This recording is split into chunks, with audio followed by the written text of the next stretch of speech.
manusia itu sebetulnya yang tampak keluar, jadi yang keluar dalam bentuk perilaku, kata-kata gitu ya, yang bisa kelihatan dari manusia lain, itu paling banyak cuma 10%-nya.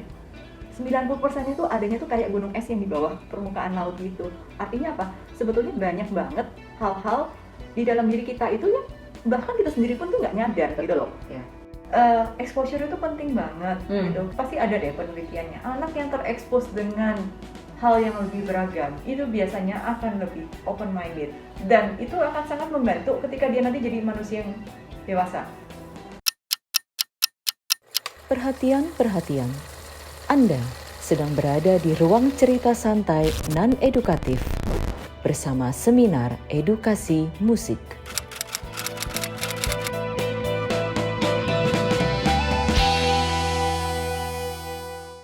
Halo semuanya, ini konten perdana, rada-rada nggak jelas dikit nggak apa-apa. Saya mau ngobrol-ngobrol santai seputar edukasi atau seputar perkembangan psikologis anak-anak, anak remaja, anak yang tidak terlalu remaja, pokoknya semua seputar edukasi atau hal-hal yang bisa mendukung kita untuk mengajar. Izinkan kami memperkenalkan diri terlebih dahulu. Nama saya Ruth Wibisono, saya sendiri adalah seorang pengajar piano.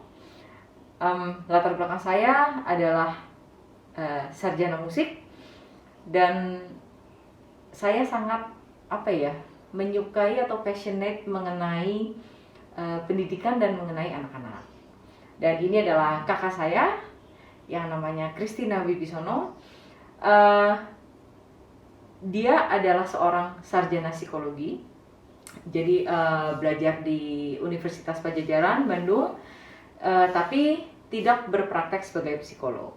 Nah, kenapa saya sebenarnya ingin bikin konten ini? Karena kakak saya ini baru-baru ini lagi masa pandemi ini, dia baru menyelesaikan sertifikasi ya untuk grafologi, program sertifikasi untuk grafologi.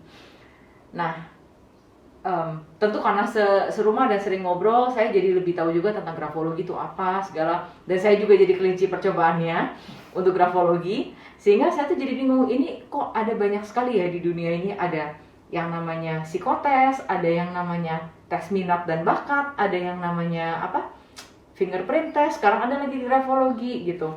Dan ujung-ujungnya kok kayaknya untuk menganalisa atau mencari lebih tepat menganalisa kali ya tentang kepribadian kita, dan nanti ujung-ujungnya ke arah mana kita cocoknya fieldnya, berarti minatnya kemana dan bakatnya kemana. Nah, untuk itulah sebenarnya saya ingin ngobrol-ngobrol dan ingin tanya, dan percakapan ini sangat casual, jadi mohon maaf kalau kurang terstruktur karena emang kurang direncanakan tidak direncanakan tepatnya. Oke, jadi tadi ada interupsi karena alarm bunyi. Oke, melanjutkan ya. Jadi gimana kalau kita mulai dari yang paling common dulu, yaitu psikotes ya kayaknya. Mau masuk sekolah, masuk kerjaan, kayaknya kebanyakan psikotes dulu deh. Sebenarnya psikotes tuh apa dan gunanya untuk apa, untuk ngukur parameter apa, dan sevalid apa gitu. Oke. Kalau kita cerita tentang psikotes ya, kan kata-kata yang paling sering diomongin tuh, oh iya gue mau psikotes besok gitu kan. Terus ntar gue mau belajar dulu. Nah itu tuh kayaknya rada-rada salah kaprah. Karena sebetulnya ya gak tepat-tepat banget penyebutan psikotes itu. Karena bukan tes gitu. Ya, tes kan ujian ya sebenarnya. Betul, kalau tes itu kan kayaknya nanti akan ada nilainya. Terus udah gitu bisa dibilang kamu lulus atau enggak. Bener sih, memang setelah tahapan penyebutan enaknya mungkin kita nanti sebutnya sebagai pemeriksaan psikologi, karena bahasa Inggrisnya adalah psychological assessment. Jadi kalau diterjemahin bahasa Indonesianya tuh lebih enak disebut sebagai pemeriksaan psikologi. Kenapa disebut sebagai pemeriksaan? Karena memang itu ada serangkaian metode dan serangkaian pertanyaan gitu ya. Serangkaian cara-cara yang dipakai gitu untuk memotret seorang manusia itu dalamnya kayak gimana gitu. Kalau potret depan kan ya kita tinggal selfie. Nah, tapi kalau potret dalamnya, kalau si dari segi kesehatan ada yang namanya medical check-up. Nah, kalau yang di psikologi itu namanya psychological assessment gitu. Nah, itu apa aja yang bisa dilihat dari situ? Ada macam-macam, tergantung dari tujuan pemeriksaan itu sendiri. Kalau tujuannya untuk anak-anak, mungkin untuk pemilihan jurusan misalnya, atau mungkin untuk tes minat bakat ya, yang paling banyak tuh orang bilang gitu kan. Jadi kan ingin kelihatan nih, masing-masing anak ini sebenarnya potensinya apa sih? Lalu apakah potensi ini bisa kita optimalin gitu? Gimana caranya supaya potensi ini tumbuh dengan optimal? Apa saja yang perlu dilakukan gitu. Nah, biasanya sih tujuannya ke sana gitu. Lalu untuk seleksi masuk sekolah. Nah, kalau seleksi masuk sekolah kebanyakan dasarnya adalah gini. Kan sekolah ini kan pendidikannya klasikal ya. Satu kelas ada berapa orang gitu kan. Kalau latar belakang di dalamnya ini terlalu nyomplang, metode pengajarannya juga susah kali ya. Mungkin kan kalau jadi guru Ruth malah lebih ngerti kali ya gitu. Kebayangkan kalau misalnya segala faktor nih yang berperan nih, baik dari segi kemampuan belajarnya, kemudian kemauan untuk menyerap informasi, kemauan untuk mendengarkan kayak gitu. Jadi bukan ya sebenarnya juga yang kalau paling parah jomplang yang mengenai intelijensi itu yang Betul. Juga cuma memang hal-hal lain juga ngefek sih. Betul, yang paling berperan biasanya kalau masih anak-anak itu kan karena proses belajar itu kan berhubungan dengan menyerap informasi, ya kan. Nah, penyerapan informasi ini kan nanti luas lagi nih, tergantung dari dia gaya belajarnya seperti apa, ya kan. Dia punya potensi bagaimana. Dan yang sebenarnya paling penting, dia itu mau dengerin atau enggak. Karena mau kata secerdas apapun juga potensinya, kalau pas lagi diajarin dan buat dia itu nggak penting, ya sudah di-ignore sama dia, diabaikan ya, nggak masuk juga gitu. Itu kalau buat mungkin konteksnya ya, pemeriksaan psikologi untuk anak-anak, untuk pemilihan jurusan atau untuk minat bakat gitu.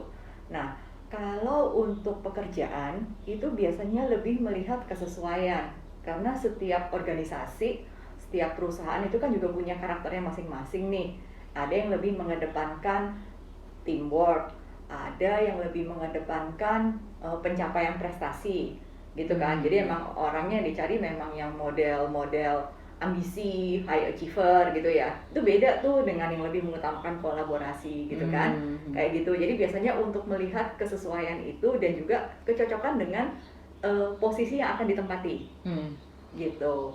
Karena posisi seorang accounting misalnya itu akan beda requirement-nya dengan posisi seorang sales. Beda banget, yang satu di lapangan, satu lagi belakang meja gitu kan. Nah, jadi untuk melihat job fit itu biasanya melalui pemeriksaan psikologi. Oke. Gitu. Dan seberapa validnya itu? Maksudnya gue mikirnya gini, misalnya kayak tes gambar pohon atau tes gambar orang gitu ya. Itu dari satu gambar kan lu bisa dapat bisa ekstrak banyak informasi mengenai orang tersebut yang menggambar. Betul. Tapi maksudnya gini, misalnya untuk pemilihan jurusan, jangan deh, misalnya untuk profesi untuk masuk kerja ya, seleksi pekerjaan. Misalnya saat ini dia menggambar begini, tapi 2 tahun kemudian dia kan bisa jadi menggambarnya berbeda kan? Betul. Karena itu kan bukan sesuatu kepribadian kan, dipengaruhi juga oleh lingkungan kerja bahkan gitu. Jadi apakah kalau sebagai psikolog itu kalau ngelihat misalnya ini nggak cocok langsung cut gitu atau apakah ada bibit-bibit yang kayak udah pasti kayak bakal stagnan di seorang manusia yang nggak mungkin berubah lagi gitu loh. Oke, kita ngomong kalau gitu tadi tentang pemeriksaan psikologi. Tadi itu kan sebenarnya isinya kan rangkaian gitu ya. Ada beberapa metode atau cara yang digunakan gitu. Nah, biasanya kalau untuk kita bicara tadi mungkin untuk yang seleksi pekerjaan, itu kan biasanya dilihat dulu dari potensi kecerdasannya, potensi intelektualnya. Lalu yang kedua itu biasanya melihat sikap kerja, bagaimana dia ini dalam setting lingkungan kerja. Dan yang ketiga adalah tentang kepribadian. Itu biasanya 3 kelompok besar yang paling umum kalau di dalam dunia karir gitu. Nah, ketika kita bilang mengenai potensi intelektual, biasanya itu lebih banyak sifatnya sorry to say, lebih banyak dipengaruhi oleh bawaan. Jadi, Artinya statis ya. segitu, bukannya nggak mampu, bukannya nggak bisa bertumbuh, bisa, tetapi tidak akan terlalu jauh gitu. Bisa dengan usaha, dengan apa namanya dirangsang pembelajaran gitu bisa, tapi benar-benar mesti di apa ya, metodenya tuh kayak mesti diawasin banget gitu, kayak gitu ya. Terus juga yang namanya potensi kecerdasan, potensi intelektual itu nanti tergantung lagi nih kita pakai alat apa, karena setiap alat, setiap metode itu kan punya normanya juga gitu kan. Jangan bilang kemana-mana, oh IQ saya 110, oh IQ saya 120. Bisa jadi ini sebenarnya si 110 dan si 120 itu sebenarnya berada di dalam rentang yang sama, atau normanya di metode A itu dia bilangnya 110 adalah rata-rata, di metode B itu 120 juga masih masuk dalam rata-rata, jadi sebetulnya sama gitu kan. Jadi tuh sebenarnya tiap metode beda standar tiap metode. Betul, beda norma kalau kita bilang gitu. Iya. Mirip kayak city value gitu nggak sih kalau swab test gitu? Kan misalnya tesnya di lab mana dengan di lab mana tuh angka CT-nya bisa beda karena standarnya berbeda. Karena saya bukan nakes, nggak ngerti ya. Oke. Lanjut. Terus itu tadi kalau kita ngomongin tentang kecerdasan. Ketika kita ngomongin tentang sikap kerja, itu juga yang namanya sikap kerja itu kan dalamnya ada macam-macam ya. Kebayang nggak coba kalau misalnya nih Ruth mau terima karyawan gitu, dari urusan sikap kerja aja, apa sih yang secara spontan kalau dengan kata sikap kerja keingetnya apa? Kejujuran, integritas, disiplin. Oh bukan deh. Sikap kerja itu kayak gini nih, motivasi, kedisiplinan dia. Okay. Ketelitian kerja, kecepatan kerja itu biasanya lebih gitu. Stabilitas kerja lebih ke situ. Nah itu kurang lebih kayak gitu ya. Itu pun nanti akan diperoleh dari beberapa metode gitu. Nah saya sendiri mungkin ini bawaan dari pendidikan. Ketika saya waktu belajar mahasiswa sampai dengan lulus sarjana, itu udah katam deh diocehin sama dosen bahwa jangan pernah percaya sama satu metode doang gitu. Selalu cek, recheck, cross check. Jadi 3 kali tuh. Cek, recheck, cross check. Cek di dalam metode itu secara normanya bagaimana dan penjelasannya apa. Kemudian cross check, bandingin gitu dengan sampel-sampel lain dengan metode yang sama bagaimana, dan recheck lagi. Coba dilihat kalau misalnya di satu metode itu mengatakan bahwa orangnya tidak teliti, oke, keluar lagi nggak nih fenomena tidak telitinya di tempat lain gitu. Seandainya tidak, atau malah keluar hal yang bertolak belakang, maka tugas dari si interpreter atau si psikologis itu adalah mencari penjelasannya. Kenapa bisa begitu? Apakah itu terpengaruh dari sesuatu yang sifatnya situasional? Mungkin ya, pas lagi mengerjakan itu dia lagi dalam keadaan kurang tidur misalnya, atau dia dalam keadaan sakit, itu kan pasti beda gitu kan. Itu juga menjelaskan tadi yang Ruth tanya itu, emang kalau sekarang sama 2 tahun lagi dilakukan pemeriksaan psikologi hasilnya sama apa enggak gitu. Mungkin ada beberapa hal yang akan stays the same. Itu juga tergantung kita melakukan pemeriksaan psikologi ini ke orang umur berapa. Ketika itu di usia perkembangan, let's say 13 tahun sama 15 tahun, mungkin bedanya bisa lumayan signifikan ya. Itu 15 ke 17 gitu. Tapi kalau kita bicara orangnya udah umur 43 ke umur 45, ya mungkin tidak segitu banyak bedanya. Gitu. Kayak gitu. Jadi berarti untuk satu field atau untuk satu kualitas itu sebenarnya ada beberapa metode yang dilaksanakan pada saat yang sama gitu. Iya, betul. Nggak pernah boleh cuma satu ya. Kalau saya pribadi, saya nggak mau ngerjain hanya satu gitu. Kalau saya diminta ngerjain hanya satu, maka saya harus memastikan bahwa sebagai seorang analisisnya itu saya benar-benar bisa menjamin bahwa analisa saya benar-benar valid hanya dengan satu metode saja gitu. Ya, saya harus jujur untuk bilang misalnya bagian mana, oh ini memang metode ini punya keterbatasan dan nggak bisa ngukur kayak gitu. Nggak apa-apa kan, karena memang pasti setiap metode ada keterbatasannya kok. Maka dari itu dimintanya untuk melakukan yang namanya kalau di istilahnya kalau di psikologi itu battery test. Jadi maksudnya adalah serangkaian dari metode-metode gitu, baterai gitu, nggak cuma satu gitu. Gitu sih. Jadi sebenarnya kayak gambar pohon, gambar orang itu juga saling melengkapi ya. Iya. Dari tes-tes yang udah dilakukan sebelumnya juga kali ya. Iya, bisa jadi. Dan juga kalau di dalam serangkaian itu biasanya juga ada aturannya. Apa yang sebaiknya dilakukan di awal, apa yang sebaiknya posisinya di tengah, dan apa yang sebaiknya dilakukan di akhir. Oke. Gitu. Nah, tadi itu menarik ya, ketika disebut masih kita balik lagi ya ke tadi ya. Apakah dalam waktu 2 tahun itu dia hasilnya bisa sama atau enggak? Sebetulnya pemeriksaan psikologi itu kan memotret yang ada di dalam. Nah, kalau pernah tahu ada seorang ahli psikologi yang namanya Sigmund Freud, dia terkenal banget ya, bapak psikoanalisa gitu. Kalau yang belajar psikologi pasti pernah tahu lah, pernah dengar belajar psikologi juga pasti pernah dengar namanya. Oke. Jadi rupanya Opa Freud ini terkenal banget ya. Nah, Opa Freud itu bilang, saya kalau bilang dia opa gitu ya, memang ya karena jauh lebih tua lah dari saya gitu kan. Dia tuh punya teori yang namanya gunung es, iceberg gitu.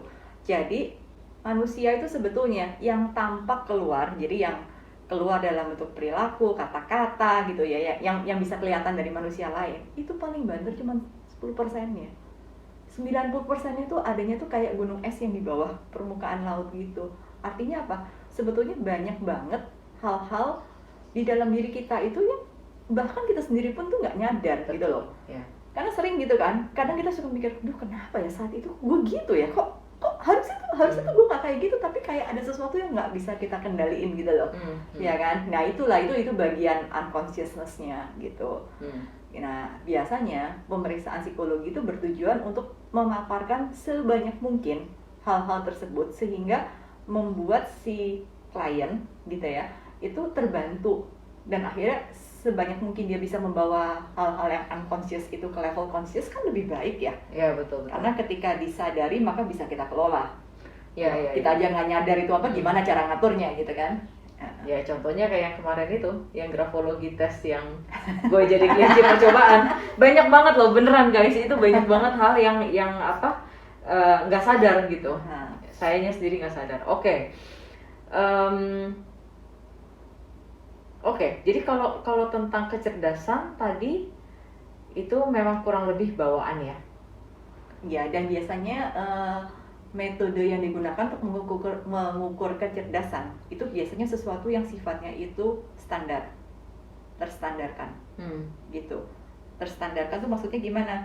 Jadi ada satu metode misalnya kita bicara CFIT misalnya gitu, metode A deh gitu deh kita bilangnya ya biar gampang. Metode A itu nanti itu ada ininya, di dalamnya terdapat 4 kelompok, di dalam setiap kelompok terdapat sekian soalnya juga jelas nih gitu. Jadi ketika ngasih ke Ruth dan ngasih ke orang lain, bukunya mesti sama nih ya, soalnya juga mesti sama ya, giliran bagian 31 itu ya gambarnya begini atau bentuk pertanyaannya begini itu mesti sama. Oh itu tuh macamnya soal yang kayak suruh ngelanjutin pola bisa angka. Jadi betul. Atau oke. Atau mungkin kan ada kayak gambar-gambar kubus kalau itu. Iya tahu. Kayak gitu tapi intinya tuh mesti sama gitu. Dan itu biasanya nanti ada normanya. Gitu. Nilai dia bisa mengerjakan sekian soal dengan benar, itu normanya kemana kayak gitu. Itu bisa dilatih nggak sih? Bisa dilatih atau enggak? Ya, kalau yang namanya sesuatu yang terstandarkan, otomatis lebih bisa dilatih. Makanya, jadi maksudnya bisa jadi lu mendapat output yang tidak sesuai. Bener ya, apalagi kan sekarang banyak banget tuh ya buku latihan psikotes tuh. Kalau ke toko buku kan banyak banget ya, gitu ya. Nah itu memang sebagian besar adalah yang sifatnya itu berhubungan dengan kecerdasan, gitu. Nah jadi cukup banyak juga institusi yang udah nggak mau lagi nih memakai metode-metode yang standar, gitu. Akhirnya mereka menciptakan metodenya sendiri. Nah ini pastinya akan makan waktu dan makan biaya, karena supaya metode tersebut bisa dianggap valid kan butuh sekian ratus sampel Betul. ya kan? Dan juga itu mesti dipastikan apakah dia ini culture free or not gitu. Karena bisa jadi sebuah tanda, sebuah warna, sebuah gambar tertentu itu di suatu negara atau budaya tertentu itu membawa sebuah makna, Persepsi, iya, gitu iya. ya, gitu, kayak gitu, Ngerti. ya. Oke, jadi sebenarnya kalau untuk tingkat kecerdasannya sendiri, kalau orang mau curang ya, orang punya banyak duit, ikutin aja anaknya psikotes berulang kali di berbagai tempat yang berbeda, sebelum dia ikut psikotes di sekolah yang dia mau misalnya. Bisa. Sehingga Tapi sebenarnya buat apa ya? supaya kemungkinan diterimanya lebih besar, karena kan jadinya kecerdasannya lebih tinggi. Oke, nah ketika itu ya, terus udah gitu nanti dia dihadapkan pada persoalan yang kompleks, apa enggak anaknya juga jadinya, aduh sebenarnya ya gitu Ya kan orang tua banyak nggak mikir ke situ. Yang penting diterima dulu. Oke. Ya nggak tahu sih, Ya, ini ya. sotoy aja. Oke, itu kalau mengenai psikotes itu sendiri. Jadi sebenarnya kalau dibilang gua mau belajar sebelum psikotes tuh nggak valid ya. Ya itu tergantung Belajar. ya tujuannya mau apa gitu ya kan. Hmm. Kalau memang tujuannya itu cuman sekedar masuk, kan sebenarnya tuh di mana-mana pemeriksaan psikologi itu kan menilai kesesuaian. Kalau di dalam dunia kerja menilai job fit, kalau di dalam pendidikan misalnya minat bakat itu kan juga kesesuaian Nah. ya gitu ya. Jadi gini, kalau tadi kan lu bilang kecerdasan tuh kurang lebih bawaan ya. Mhm. Kita agak susah mau ngubah, mau dongkrak mungkin bisa, tapi harus banyak effort banget gitu. Mhm. Untuk untuk bakat itu kan sebenarnya juga sama. Ya, bakat itu kan bahasa Inggrisnya aptitude ya. Aptitude itu juga biasanya sudah terbentuk gitu kan ya. Sudah, maksudnya tuh ada beberapa kelompok gitu kan. Nah, biasanya memang kelompok-kelompoknya sih secara umum lah kalau boleh dikatakan, kelompok yang berhubungan dengan sains atau ilmu pengetahuan, kelompok yang berhubungan dengan komunikasi atau hubungan sosial, kelompok yang berhubungan dengan perhitungan dan angka misalnya, kayak gitu-gitu ya. Itu biasanya ada beberapa pengelompokan gitu. Nah, itu juga umumnya ketika kita membandingkan dari satu metode minat dan bakat yang A dan yang B gitu, umumnya sih hasilnya biasanya berdekatan. Hanya saja mungkin pembahasannya aja yang mungkin berbeda. Misalnya di satu tempat itu dia bilang segala yang berhubungan dengan teknik atau peralatan misalnya. Yang di sana mungkin ngomongnya berhubungan dengan keinsinyuran, engineering atau apa, ya lebih ke arah namingnya saja gitu ya. Tapi ya kurang lebih sih fieldnya sih, bidang-bidangnya sih nggak banyak beda gitu. Nah, terus yang paling sering nih biasanya orang tua murid nanya gitu kan, anak saya bakatnya musik gitu, tapi dia tuh nggak minat musik. Terus apa yang mesti dilakukan? Karena antara si bakat dan si minat itu kalau bisa sejalan, waduh, oke banget gitu ya. Itu sih benar-benar berkah sih kalau bisa sejalan. Tapi kalau nggak sejalan, terus apa yang mesti dilakukan? Gitu. Nah, minat itu biasanya kan berhubungan dengan interest, hobi, gitu ya. Nah, otomatis sesuatu yang kamu suka biasanya gimana? Lu suka bakmi deh, yang lu kerjain apa? Makan mie. Nah, oke. Dan akan Explore gitu kan ya kan. Entah monitor dari si foodie siapa kayak bilang, mie di sini ada yang enak, kejar gitu. Misalnya, emang interestnya sama kuliner gitu. Atau interestnya sama hal-hal apapun, itu biasanya gitu. Kalau kita tuh udah demen, nggak usah disuruh juga secara spontan, itu kayaknya seluruh panca indera kita tuh kayak ngarah ke sana gitu. Ya, gitu. Jadi kalau misalnya ada pertentangan antara minat dan bakat, udah tahu dong kira-kira sebagai orang tua lebih pilih yang mana? Ya minat loh. Lebih pilih ngikutin minatnya, gitu kan? Karena ketika orang itu punya passion di situ, ya, ketika seluruh panca indera dia itu tertuju ke situ, niscaya usahanya bakalan maksimal, gitu. Dibanding sebaliknya, kalau cuman bakat saja, gitu. Tapi bukannya bilang bahwa bakat tuh nggak penting, enggak, gitu. Akan baik kalau misalnya ketemu titik optimumnya nih, bakatnya di situ bukan yang paling tinggi, gitu. Tetapi dia punya minat banget situ, oke, let's do it. Karena waktu saya lulus SMA juga, dibilang bakatnya bukan ke arah psikologi, bakatnya ke kedokteran. Nah, terus udah gitu saya bilang, aduh, saya ngeliatin biologi tuh udah senep gitu ya. Udah deh please gitu, cukup sampai SMA aja mesti ngafalin nama-nama Latin dan segala macam itu. Gitu. Jadi emang nggak di situ passionnya gitu. Tapi terus kalau ditanya sebenarnya bakatnya terhadap psikologi gimana? Ya karena si bironya itu cuma bisa nongolin 3 doang, nggak ada psikologis itu. Nomor 1 kedokteran, nomor 2 ahli biologi, nomor 3 apa? Situ aja muter-muternya hubungannya sama biologi. Kenapa? Karena dia lihat jurusan gue itu A2 gitu loh, biologi, jadi diarahinnya tuh ke sana gitu. Nah padahal kan belum tentu ya, gitu kan. Apalagi waktu SMA kan jurusan juga cuma ada berapa tuh? 4 pun 4 nggak boleh dihitung katanya. Bahasa. Nggak ada soalnya waktu itu di SMA. Terus adanya apa? A1 fisika, A2 biologi, A3 ekonomi. Nah ya sosial saya juga nggak demen ekonomi gitu. Ya wis lah, pilih yang tengah gitu. Kayak gitu aja contohnya gitu. Tapi buktinya dengan minat aja itu udah apa ya, fuel banget ya, bensin yang sangat cukup untuk maju. Dan minat itu bisa diukurkah dari psikotes? Bisa banget. Bukan dari interview ya, dari psikotes? Iya, bisa kelihatan. Oh, Gitu. bisa ya? Ada metodenya. Oh, baru ngerti. Oke. Soalnya kan gue pikir minat kan biasa nanya kan, lu kalau misalnya dari ngobrol, dari apa gitu ya. Tapi emang ternyata bisa diukur. Bisa, maksudnya dari paper and pencil kan, Iya, dari apa namanya, pemeriksaan yang hubungannya hanya menjawab pertanyaan. Bisa banget. Nah, pertanyaan berikutnya, minat itu kan sebenarnya, apalagi kalau di anak-anak yang di bawah 17 tahun, minat tuh bisa jadi semu nggak sih? Maksudnya gini, kan apalagi kalau kita belajar misalnya psikologi mengenai anak kedua, anak ketiga, anak tengah, atau psikologi mengenai anak ketujuh atau berapa. Mereka tuh kan bisa jadi siapa yang mereka adore, siapa yang mereka idolakan, minat mereka bakal ke sana. Tapi itu kan sebenarnya mungkin bukan minat yang sesungguhnya, bukan panggilan atau passion yang sesungguhnya. Tapi itu hanya karena mereka masih ketutup sama fascination-nya mereka gitu loh. Tapi nanti seiring berjalannya waktu mungkin mereka menemukan sendiri, oh ternyata minatnya drakor gitu, misalnya enggak, ya misalnya dia nonton drakor terus ada satu chef yang keren banget. Lalu dia tiba-tiba minat masak.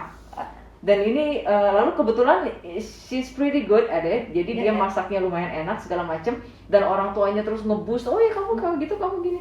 Tapi mungkin kan sebenarnya itu bisa jadi kan itu bukan yang sesungguhnya gitu. Maksudnya kalau tadi lu bilang intelektual itu sudah bawaan, bakat juga sudah bawaan, minat itu bawaan juga bukan? Enggak, karena minat itu kan tergantung dari interaksi dia ya sama lingkungan sosial ya, gitu. Lingkungan sosial tuh sangat berperan. Nah, tapi ada something dari dalam yang benar-benar akan menjadi. Ada. Jadi itu bawaan dong? Ada yang sifatnya gitu, tapi nggak 100%. Lebih lebih bisa terinterfere, terpengaruh dari lingkungannya dia berada, lingkungan sekitarnya, dan stimulus apa yang dia dapat gitu. Nah, oleh karena itu penting banget buat orang tua untuk ngasih sebanyak mungkin exposure sehingga si anak ini terekspos dengan banyak hal. Oke. Kita stop sampai di sini dulu. Soalnya lu tadi ngomong sebanyak mungkin exposure. Dari pengalaman gue sendiri itu ada nih orang tua yang ambisius, ingin anaknya menjadi pianis misalnya, atau kebetulan orang tuanya adalah seorang guru piano ya, lalu punya anak, lalu dia ingin anaknya menjadi lebih hebat dari dia tentunya dong. Tapi sebenarnya mungkin anaknya nggak minat-minat banget, tapi dari kecil dijurusin ke situ terus, jadi dikondisikan agar anaknya minat gitu loh. Mungkin nggak nantinya misalnya anaknya dia mungkin merasa dia minat dan dia jalannya memang sudah harus menjadi begitu, tapi mungkin nggak nanti pada suatu saat kayak umur 23, 24 setelah dia lulus kuliah dia akan mikir gue ngapain ya di sini gitu. Ya bisa aja. Dan kalau udah kayak gitu dibilang salah atau enggak, kan minat itu kan nggak harus cuma satu ya, bisa beberapa juga kan dalam hidup gitu kan. So akan sangat menyenangkan kalau seseorang itu mengenal, oh Bro Wibisono ini seorang guru piano, tapi by the way dia itu ternyata jago ngedit video loh, by the way dia tuh ternyata jago lari loh, nah by the way itu Jangan kasih hoax. Ya. oke, apapun cuma contoh ya, atau jago apalah gitu yang lain. Nah by the way itulah yang sebenarnya membuat pribadi kita malah jadinya tambah kaya toh, gitu kan. Jadi nggak perlu kalau saya bilang nggak perlu disesali, dan nggak perlu juga bilang bahwa aduh waktu itu gue salah jalan gitu. Kadang-kadang nyasar itu mengasihkan loh, gitu kan. Mana tahu dengan nyasar malah dapetnya hal baru gitu kan. Gitu. Oke. Tapi tadi yang balik lagi ke yang tadi ya, kalau boleh nambahin dikit, exposure itu penting banget gitu. Kenapa? Karena anak yang, pasti ada deh penelitiannya, anak yang terekspos dengan hal yang lebih beragam itu biasanya akan lebih open minded, dan itu akan sangat membantu ketika dia nanti jadi manusia yang dewasa gitu, ya kan. Kenapa? Karena dia orang yang biasa ngelihat warna itu cuma hitam putih, tahu-tahu bisa kaget ketika melihat ada yang namanya magenta atau ada yang namanya jingga gitu. Belum lagi nanti muncul lagi warna yang di tengah-tengah gitu, yang sekarang orang bilang wow gitu ya kayaknya gitu kan. Padahal semua warna itu kan cantik, dan kalau kita bilang warna itu ada berapa sih ujungnya, wow the sky is the limit gitu.